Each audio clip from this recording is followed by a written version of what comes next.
இந்த பொண்ணை தான் நீ கல்யாணம் பண்ணணும்னு நான் ஏன் சொல்கிறேன்னா, தப்புக்கு எதிராக தைரியமாக குரல் கொடுத்தது இந்த பொண்ணு தான். அப்படிப்பட்ட இந்த பொண்ணை நீ கைவிட்டுறக்கூடாது. அண்ணா, எனக்குமே அப்படித்தான் தோணுது. அஹானா தானே தண்டனை வாங்கி கொடுத்தா, அதனாலதான் பழி வாங்கணும்னு இங்க வந்திருக்கான். அஹானா மேல தப்பு எதுவும் இருக்காதுன்னு தோணுது. அஹானா போய் பேசுறான்னு எனக்கு தோணல. அர்ஜுன், அவ உண்மைக்காக குரல் கொடுக்கிறவ, அவளை நீ கல்யாணம் பண்ணணும். நானும் கொஞ்சம் பேசணும்.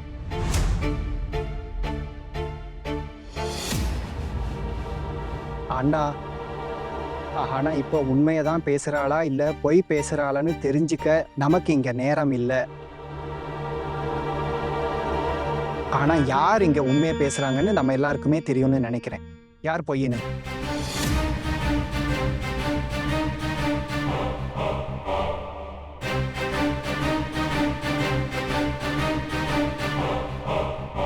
எனக்கு என்ன தோணுதுன்னா, இங்க அஹானா தான் உண்மையை பேசுறா.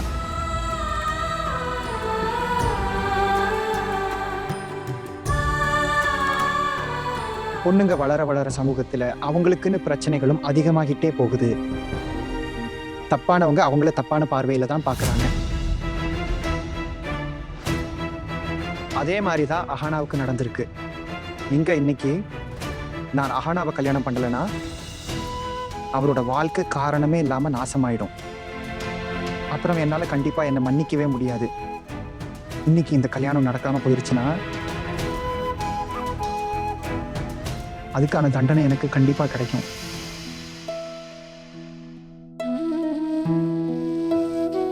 அப்புறம் எந்த பொண்ணுக்கும் புருஷனா இருக்கிற தகுதி எனக்கு இருக்கவே இருக்காது.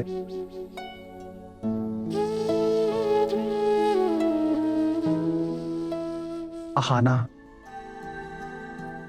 நான் உன்னை கண்டிப்பா கல்யாணம் பண்ணிப்பேன்.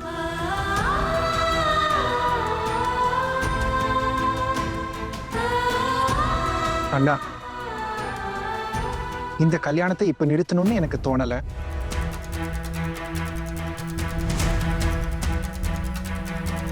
நீ இந்த கல்யாணத்தை பண்ணிக்கணும்னா பண்ணிக்கோ. ஆனா அதுக்கு முன்னாடி பெரிய அத்தை கிட்ட போன்ல பேசு. அவங்க என்ன சொல்றாங்களோ அதுதான் நடக்கும். மாமா தான் ஏற்கனவே வேண்டான்னு சொல்லிட்டாரே. ஆனா இங்க நடக்கிறது என்னோட கல்யாணம் அண்ணா. இப்போ என்கிட்ட 2 ஆப்ஷன் தான் இருக்கு. அஹானாவை சந்தேகப்படாம நான் அவளை முழுசா நம்பி கல்யாணம் பண்ணிக்கணும், இல்லைனா இப்போவே இங்க இருந்து நம்ம திரும்பி போகணும். ஆனா நான் அஹானாவை கண்டிப்பா கல்யாணம் பண்ணிப்பேன். ஏன்னா நான் அவளை எந்த சந்தேகமும் இல்லாம நம்புறேன். அதே மாதிரி இந்த பையனோட விஷயத்துல இவன் எப்போ எப்படி ஜெயிலுக்கு போனான், ஏன் போனான்னு எல்லாத்தையும் நாம கண்டுபிடிக்கலாம். ஆனா இன்னைக்கு நைட்டுக்குள்ள அதை தெரிஞ்சுக்கிறதுக்கு வாய்ப்பே இல்லை. ஆனா நீங்க எதுக்கும் கவலைப்படாதீங்கன்னா, உங்க மனசுல எந்த சந்தேகமும் இருக்காத மாதிரி நானே இதை என்னன்னு விசாரிக்கிறேன். ஆனா இப்போ நான் அஹானாவை கல்யாணம் பண்ணிக்க போறேன். ஏன்னா அஹானாவுக்கு நடந்த எல்லா அநியாயத்துக்கும் எதிராக அவ குரல் கொடுத்திருக்கா. அதுல எந்த ஒரு தப்பும் இல்லை. அர்ஜுன், நீ எங்க சம்மதம் இல்லாமையே இந்த பொண்ணை கல்யாணம் பண்ணிக்குவியா? ஆமா, நிச்சயமா. சரி, அப்போ இந்த கல்யாணத்துல நாங்க இருக்க மாட்டோம்.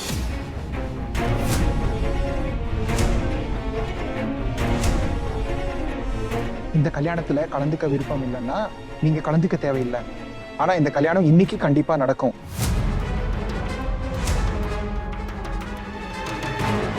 ஐயரே, வேண்டியதை செய்ய ஆரம்பிங்க. சரிங்க. அஹானா, வாங்க.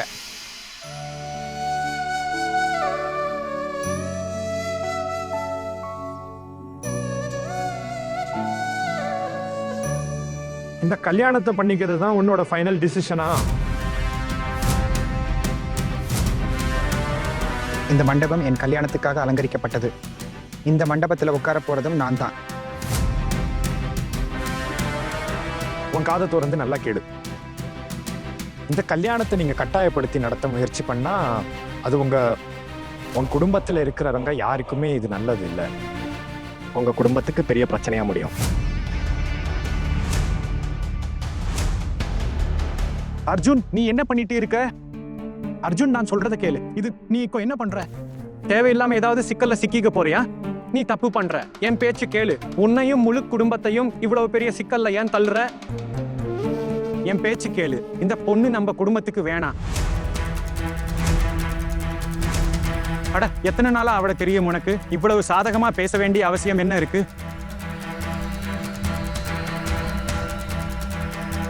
முதல்ல ஒரு விஷயம் சொல்றேன், நான் உனக்கு எப்பவும் பயப்பட மாட்டேன். நீ என்ன மிரட்டனா இங்கிருந்து நான் போயிடுவேன்னு நினைச்சு கூட பார்க்காத. அது நடக்கவே நடக்காது. டைம் வேஸ்ட் பண்ணிக்கிட்டு இருக்க. இன்னைக்கு அஹானா யாரையாவது கல்யாணம் பண்ணிக்கணும் அப்படின்னா அது என்ன மட்டும்தான்.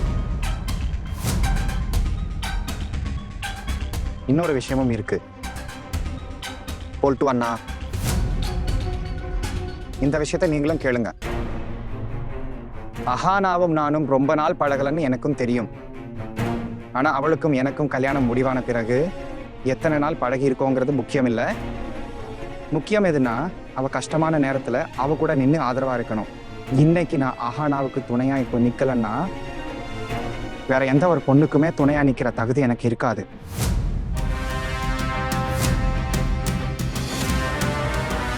இப்போ நீங்க விரும்புனா எங்க கல்யாண விருந்த சாப்பிட்டுட்டு போங்க. அஹானா அர்ஜுன் கல்யாணத்துக்கு நாங்க உங்களை வரவேற்கிறோம்.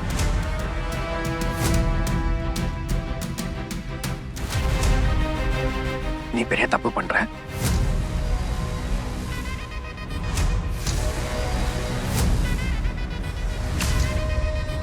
பசங்களா, பொண்ணை தூக்குங்க.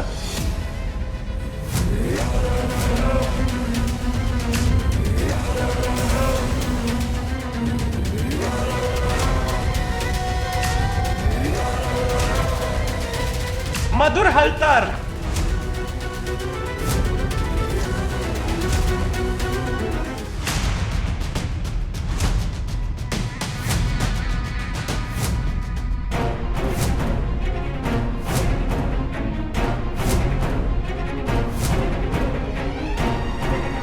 ஜெயில இருந்து வெளியே வந்ததுமே இங்க வந்து ஏதாவது பிரச்சனையை கிளப்புறியா? ஏம்பா, இப்போதான் ஜெயில இருந்து வெளியே வந்திருக்க, எதுக்கு இந்த சண்டை சச்சரவுல சிக்கிக்கிற?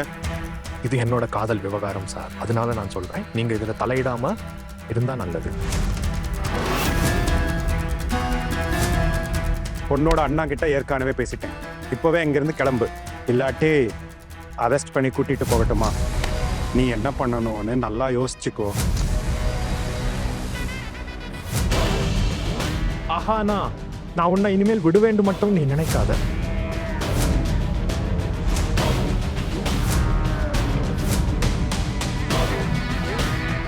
என் மூச்சு இருக்கும் வரைக்கும் இந்த மதுர் ஹல்தார் உன்னை விடவே மாட்டான். வாங்க இப்போ. நாங்க கிளம்புறோம். ஏதாவது பிரச்சனைனா உடனே எங்களுக்கு ஃபோன் பண்ணுங்க.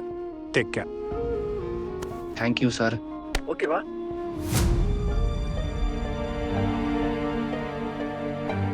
சரி, அப்போ நான் நம்ம வீட்டுக்கு திரும்ப போறேன். மாமா, நீங்களும் வர்றீங்களா? நானும் வீட்டுக்கு போறேன். முதல்ல அன்னிக்கிட்ட எல்லாத்தையும் சொல்லணும். கேளுங்க, கிளம்புறதுக்கு முன்னாடி கல்யாணத்தை பார்த்துட்டு போங்க.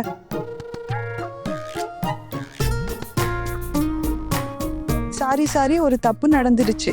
நீங்க போங்க, கல்யாணம் முடிஞ்சதும் நான் கொஞ்ச நேரத்துல வீட்டுக்கு வந்துடுறேன். வா கொக்கோன். மாமா, நான் இருக்கேன். கல்யாணம் நடத்த வீட்டில் ஒரு பெரியவங்க இருக்கணும்ல. நானும் இருக்கேன் அண்ணா. ஆமாம்டா, நீ இருப்ப. நீ பெரிய புரட்சிக்காரனாச்சே. மாமா, நீங்க என்ன சொல்றீங்க? நீங்க வர்றீங்களா இல்ல நீங்களும்? இல்ல வா. போல்ட்டு அண்ணா, அப்பா யாருக்கு இருக்கணுமோ இருங்க, யாருக்கு போகணுமோ போங்க. ஆனா அர்ஜுனோட கல்யாணத்துக்கு யாராவது ஒருத்தர் இங்க இருக்கணும். நான் உங்க முன்னாடி கை கூப்புறேன். மாமா, அண்ணா, ப்ளீஸ் போகாதீங்க. உங்க ஆசீர்வாதம் இல்லாம இந்த கல்யாணம் பூர்த்தி ஆகாது. ஐயோ, உங்க நாடகத்தை எல்லாம் நிறுத்துங்க. போதும். இவ்வளவு நடந்த பிறகும் இவ்வளவு தைரியமா எங்களை இங்கே தங்க சொல்றீங்களா? போல்ட்டு அண்ணா, ஆனா உங்ககிட்ட உங்க ஆசீர்வாதம் மட்டும்தான் கேட்குறா. அதை நீங்க கொடுக்கலாமே. இந்த கல்யாணத்துக்கு இங்க இருக்க விருப்பம் இல்லைன்னா பரவாயில்ல, நீங்க இருக்க வேண்டாம். ஆனா அஹானா கல்யாணத்துக்கு உங்களை இருக்க சொல்லி கேட்கலாம்ல. அர்ஜுன், இப்போ இன்னும் உன் கல்யாணம் நடந்து முடியல, அதுக்குள்ளேயே அவளுக்காக பறிஞ்சு பேச ஆரம்பிச்சிட்ட. வாங்க மாமா. அண்ணா கேளுங்க அண்ணா. தம்பி, நான் உங்களை கையெடுத்து கும்பிடுறேன். இப்படி கல்யாணத்தை நிறுத்திட்டு போகாதீங்க. பாருங்க, சரி சரி, எங்களை இதுக்கு மேல தொல்லை பண்ணாதீங்க, போக விடுங்க. பாப்பா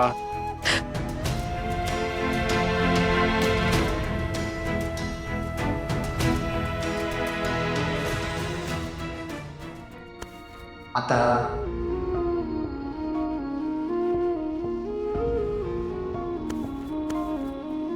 வாங்க.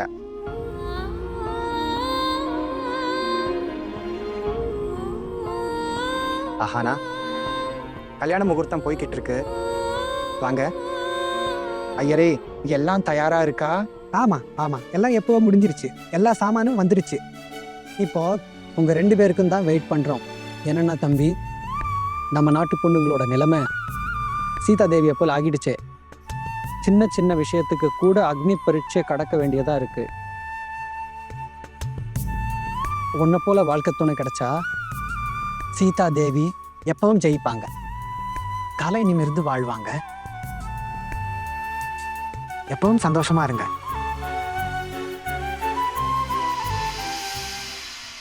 அண்ணி அண்ணி கொழுந்தனாரே, பொழுது என்னாச்சு? இவ்வளவு சீக்கிரம் எப்படி வந்தீங்க? ஆமா, கல்யாண முகூர்த்தம் இன்னும் இருக்கே. அப்படின்னா கொழுந்தனாரே, ஏதாவது கெட்டது நடந்துருச்சா? ஏதாவது கெட்டதுன்னா அதை பத்தி நாங்க என்ன சொல்றது அண்ணி? நாங்க முடிவை எடுக்க முடியல, அதனால வீட்டுக்கு திரும்பி வந்தோம். ஆனா அர்ஜுன் எங்க? அர்ஜுனை எங்க விட்டுட்டு வந்தீங்க? என் கோகோன் அப்புறம் மத்த எல்லாரும் எங்க கொழுந்தனாரே? சொல்லுங்களேன். அண்ணா சொல்லுங்க. காலையில இருந்து என் வலது கண்ணு துடிக்குது. ஏதோ கெட்டது நடக்க போகுதுன்னு தோணுது. சொல்லுங்க, என்ன விஷயம்? பொண்ணு வீட்டுக்காரங்க ஏதாவது பிரச்சனை பண்ணாங்களா? ஏதாவது உங்ககிட்ட மரியாதை குறைவா பண்ணினாங்களா? சின்ன அத்தை, அதை விட மோசமானது நடந்துச்சு. நம்ம அர்ஜுனோட வாழ்க்கை நம்ம கண்ணு முன்னாடியே அழிய போகுது. அட என்னப்பா சொல்லிட்டு இருக்க போல்ட்டு? வாழ்க்கை அழிய போகுதுன்னா என்ன அர்த்தம்ப்பா? அட எதுக்குப்பா இப்படி சுத்தி வளைச்சு பேசுற? சொல்லு, என்னாச்சு? நீ அவனோட பெரியாண்டன் தானே, அவனை ஏன் நீ உன் கூட கூட்டிட்டு வரல? சொல்லு, என்ன நடந்தது? பொண்ணு வீட்டாளுங்க ஏதாவது பண்ணாங்களா? பெரிய அத்தை, நம்ம அர்ஜுனோட கல்யாண மண்டபத்துல இன்னொரு மாப்பிள்ளை வந்து நின்னான்.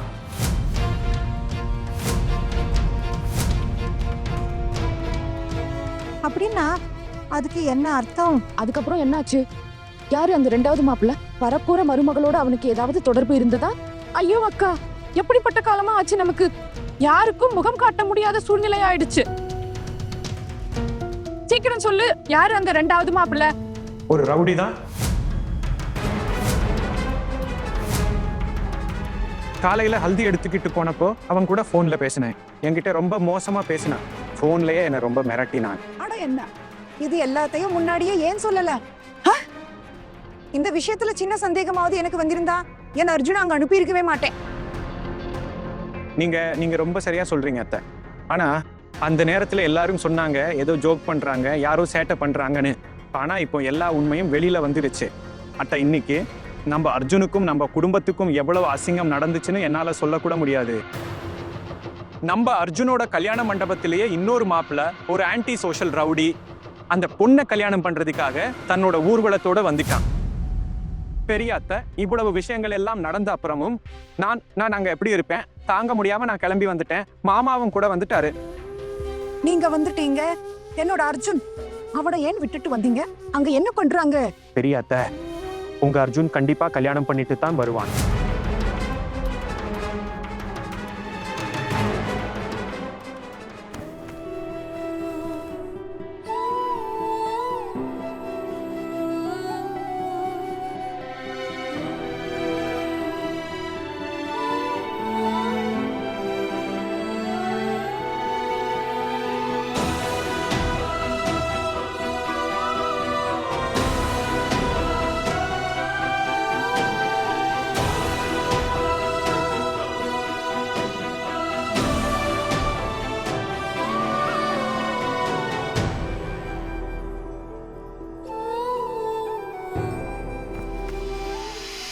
அப்படின்னா அர்ஜுன் அப்படி ஒரு பொண்ணை கல்யாணம் பண்ண போறானா என்ன? அவன் உங்க யாருடைய பேச்சையும் கேட்கலன்னா அதுக்கு என்ன அர்த்தம்? நீ அவனோட பெரிய அண்ணன் தானே. எனக்கு ஏன் ஃபோன் பண்ணல கொழுந்தனாரே? நீங்க ஃபோன் பண்ணிருக்கலாமே. சொன்னா நான் அங்கேயே போய் கல்யாண மண்டபத்துல இருந்து அவனை காதை பிடிச்சு இங்க இழுத்து கொண்டு வந்திருப்பேன். கல்யாணம் ஆயிடுச்சா?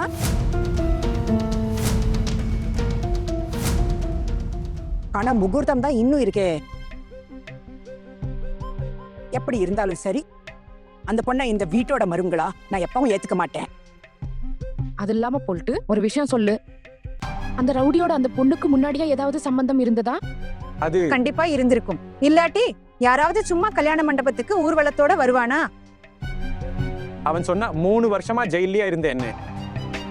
இப்போ ஜெயிலில இருந்து வெளியே வந்ததும் அஹானாவை கல்யாணம் பண்ண வர்றேனும், கல்யாணம் பண்ணி பழி வாங்க வேணும். எதுக்கு பழி வாங்கணும்? அவன் அஹானாவை அடிக்கடி டார்ச்சர் பண்ணிக்கிட்டு இருந்தான். அதனால அஹானா போலீஸ் ஹெல்ப்போட அவனை ஜெயிலுக்கு அனுப்பிட்டா. இப்போ அவன் சொல்றான் ஜெயிலில இருந்து வந்து கல்யாணம் பண்ணி பழி வாங்குறேன்னு. மதுர் ஹல்தார் தான் அவன் பேரு. கல்யாணம் பண்ணாம விட மாட்டேன்னு சொல்றான். இப்போ நீங்களே சொல்லுங்க அண்ணி, அந்த பொண்ணு உண்மைவா பேசுறா? அவ பக்கம் நாடகம் போடுறா, எல்லாருக்கும் முன்னாடி போய் கண்ணீர் வடிக்கிறா. அட இது என்ன விளையாட்டா? நாம என்ன அறிவில்லாதவங்களா? இப்படி சும்மா பொய் விஷயத்த நம்பிடுவோமா? மருமகளுங்க எங்க? அவங்க எல்லாரும் அங்கதான் இருக்காங்க. அர்ஜுன், டுகுன், கோகோன் எல்லாரும் ஒன்னா சேர்ந்து முடிவு பண்ணிட்டாங்க கல்யாணம் பண்ணிட்டு தான் திரும்பணும்னு. இவ்வளவு பெரிய அவமானத்துக்கு அப்புறமாத்த நான் அங்க எப்படி இருப்பேன்? நான் கிளம்பி வந்துட்டேன். மாமாவும் கூட வந்துட்டாரு. இப்போ வரைக்கும் கல்யாணம் நடந்து முடிஞ்சிருக்குமே.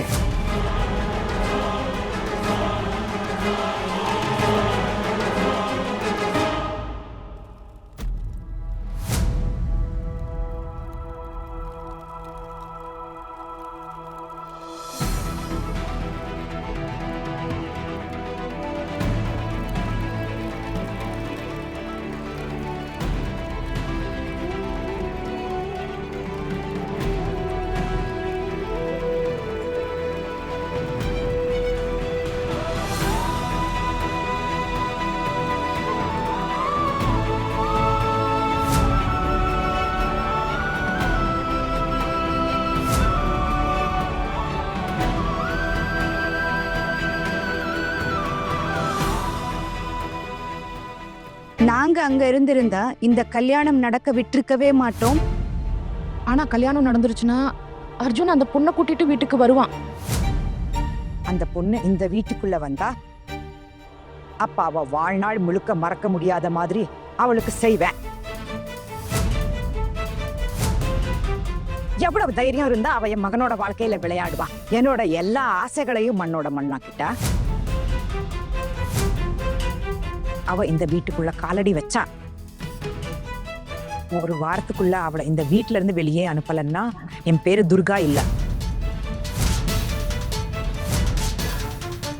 அப்புறம் அந்த தரகன் அவனை நல்லா கவனிச்சுக்கிறேன். இப்படி ஒரு தர்திரம் பிடிச்சவளை எங்க தலையில கட்டிட்டான். சொந்தக்காரங்க முன்னாடி முகம் காட்ட முடியாத அளவுக்கு எங்களை ஆக்கிட்டா. ஐயோ ஐயோ அண்ணி, நம்ம குடும்பத்துல இப்படி எல்லாம் எப்பவும் நடந்ததே இல்ல. போல்ட்டு, நீ எப்படியாவது அர்ஜுனை பிடிச்சு எங்க கொண்டு வந்திருக்கலாம்ல? இப்ப கல்யாணத்துக்கு வேற பொண்ணே கிடைக்கலையா அவனுக்கு? பொண்ணு வீட்டாருக்கிட்ட நீ ஏதாவது பேசினியா இல்லையா? பெரியாத்த நான் சொன்னேன்ல, அவங்களுக்கு அங்க நடக்கிறது எதுவுமே தெரியாத மாதிரியே எங்க கிட்ட நடிச்சாங்க. பொண்ணோட பெரியப்பாவோட முகத்தை பார்த்தா அவர் உண்மை பேசுற மாதிரி தெரிஞ்சாரு. ஆனா பொண்ணோட அம்மா மட்டும் இந்த கல்யாணம் நடக்கணும்னு அவளோட எல்லா கெட்ட காரியங்களையும் நம்ம கிட்ட இருந்து மறைச்சிட்டாங்க. பெரிய அத்தை, எனக்கு ரொம்ப பதட்டமா இருக்கு. அவன் நம்ம அர்ஜுனை மிரட்டிட்டு போயிருக்கான். அவன் பெரிய கிரிமினல் வேற. அர்ஜுனுக்கு ஏதாவது பெரிய பிரச்சனை ஆகிடுமோன்னு எனக்கு ரொம்ப கவலையா இருக்கு. அட, அதப்படி அவன் ஏதாவது கெட்டது செய்வான். என் மனசு ரொம்ப கலங்குது. அந்த பொண்ணால என் அர்ஜுன் எங்க சிக்கிட்டானோ தெரியலையே. என்ன அங்க கூட்டிட்டு போ. இவ்வளவு எல்லாம் கேட்ட பிறகு ரொம்ப டென்ஷனா இருக்கு. என்ன அங்க கூட்டிட்டு போ. இது என் அர்ஜுனோட வாழ்க்கை விஷயம். போல்ட்டு கொடுந்தனாரே. அண்ணி, இப்போ அங்க போய் என்ன பயன்? நடக்க வேண்டியது நடந்துருச்சே. இல்ல இல்ல இல்ல டாக்கூர் அண்ணி, இன்னும் நிறைய விஷயம் இருக்கு. நான் அவங்க எல்லாருக்கும் தெளிவா சொல்லிடுவேன். அந்த பொண்ணு இந்த வீட்டுக்குள்ள வரணுங்கிற கனவு எப்பவும் நடக்காது. இந்த வீட்டுல அவளை எங்களோட சேர்த்துக்க மாட்டோம். இந்த வீட்டுல அவளுக்கு எந்த இடமும் இல்ல. ஆமாம் அக்கா, நீங்க அங்க கண்டிப்பா போகணும். நீங்க இப்போவே போங்க அக்கா. ஆமா சின்னவளே, ஆமா. நான் அவங்க எல்லாருக்கும் நல்லா புரியுற மாதிரி சொல்லுவேன். அந்த பொண்ணுக்கு எங்க வாழ்க்கையில எங்க வீட்டுலயும் எந்த ஒரு இடமும் இல்லைன்னு. அண்ணி, அங்கே கல்யாணம் முடிஞ்சிருச்சு. இப்போ அந்த பொண்ணுக்கு இந்த வீட்டுல எந்த இடமும் இல்ல. இந்த எல்லா பேச்சுக்கும் இப்போ அர்த்தமே இல்ல. இப்படி ஏதாவது நம்ம செஞ்சா அந்த பொண்ணு வீட்டாளுங்க நம்மளோட அர்ஜுனுக்கு பிரஷர் கொடுப்பாங்களே அண்ணி. என்ன பிரஷர்? என்ன பிரஷர் கொழுந்தனாரே? பிரஷர் நாம தான் கொடுக்கணும் கொழுந்தனாரே. என் பையன் கல்யாண மண்டபத்துக்கு இன்னொரு மாப்பிள்ளை வந்தா நாம என்ன செய்யறது சொல்லுங்க? இந்த பொண்ணு என்ன மாதிரி காரியம் செஞ்சிருக்கான்னு எங்களுக்கு எப்படி தெரியும்? இந்த போலீஸ் விவகாரம், ரவுடி விஷயம், இதையெல்லாம் என்கிட்ட ஏன் சொல்லாம மறைச்சாங்க? அந்த ரவுடியோட அவளுக்கு என்ன தொடர்பு இருந்ததுன்னு எங்களுக்கு எப்படி தெரியும்? போல்ட்டு, நீ என் கூட வா, டைம் ஆகுது. கொழுந்தனாரே நீங்களும் வாங்க. வாங்க பெரிய அத்தை, இப்போ கூட ஏதாவது செய்ய முடியும்னு நினைக்கிறேன். போல வாங்க. அண்ணி, நான் இப்போ மறுபடியும் அங்க போய் என்ன செய்ய போறேன்? நீங்க போங்க. நீங்க அங்க போய் எல்லாத்தையும் சரி பண்ணிடுவீங்க.